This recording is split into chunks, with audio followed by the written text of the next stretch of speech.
Hey guys, this is Clinton Jeff from UnleashThePhones.com, and today we got the Nokia Lumia 625 in for review.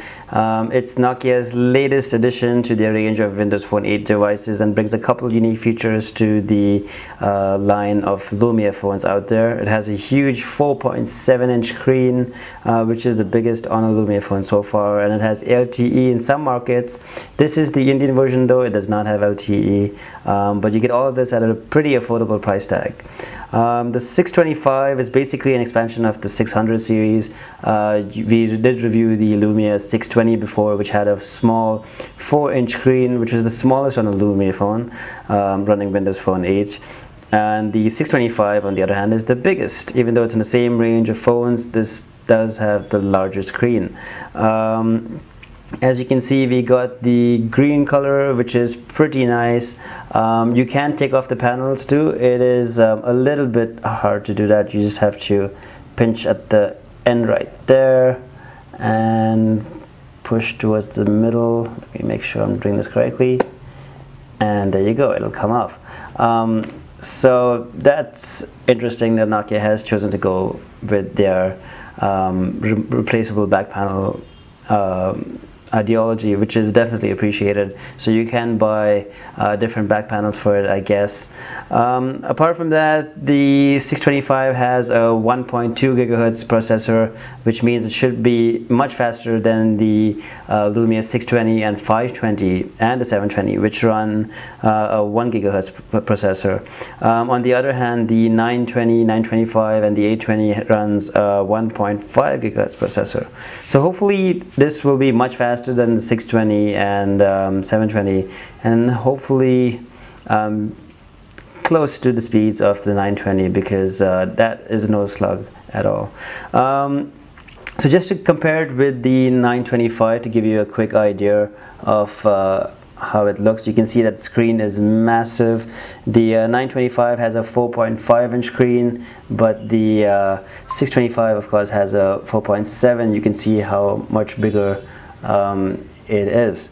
So yeah, the 625 does not seem to have a clear back display though. It's at 480 by 800 pixel resolution, which means you can kind of see pixels on the screen, but it's really not too bad, especially at this price point.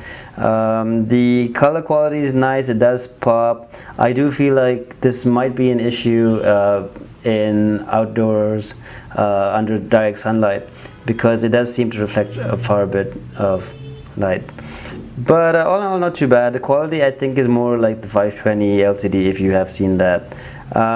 So it's not super bad, but you can tell. Just to give you a quick tour of the hardware all around, you have a front-facing camera right there, which is a signature of the 620 or 600 series rather, because the 520 on the other hand and the 510 did not have a front-facing camera.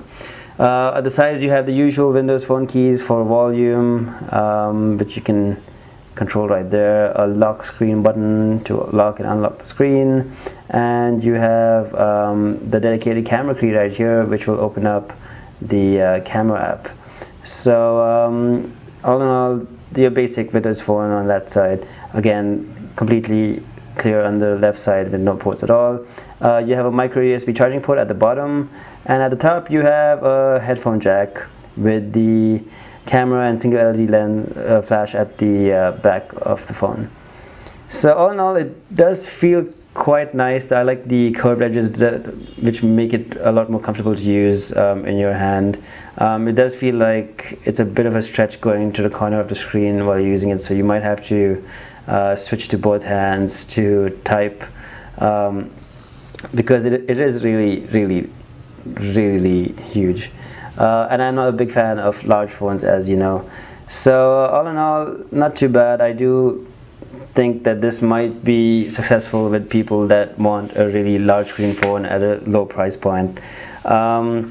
So yeah, that's a quick tour of the hardware. Just to give you a quick tour of what apps are pre-installed, you do have Angry Birds Roost. In India you have Big Flicks and Book My Show, which are very popular here in India. You also have Flipkart eBooks, Cosmopolitan, the Nokia SmartCam app, which is very cool, and TripAdvisor and Zomato, which are also popular services here in India. Just to show you the version of software it's running, it does run GDR2. At least I would assume it does. Let me take a quick look. Yes, it does. It runs 10328, which is the latest version with the Amber update. It does not seem to have glance screen though, which is possibly because of the LCD screen. I'll report back about that later on. Maybe you can install, I'm not too sure. Yeah, alright, so moving on, we have more pictures and thoughts over Unleash the Phones. The retail package is basically your usual retail package. You have the box, you open up the box, you get the phone, which we have right there. Quick instructions on how to open up the phone, back panel. You get manuals, and you get a micro USB charging cable and connectivity cable, a standard headset, and in India you get a charging adapter as well. So yeah, that's a quick look at the Nokia Lumia 625. Again, if you guys have any questions, do let me know in the comment section below. But you can check out more pictures and more thoughts about the 625 right over at the blog post on unleashthephones.com.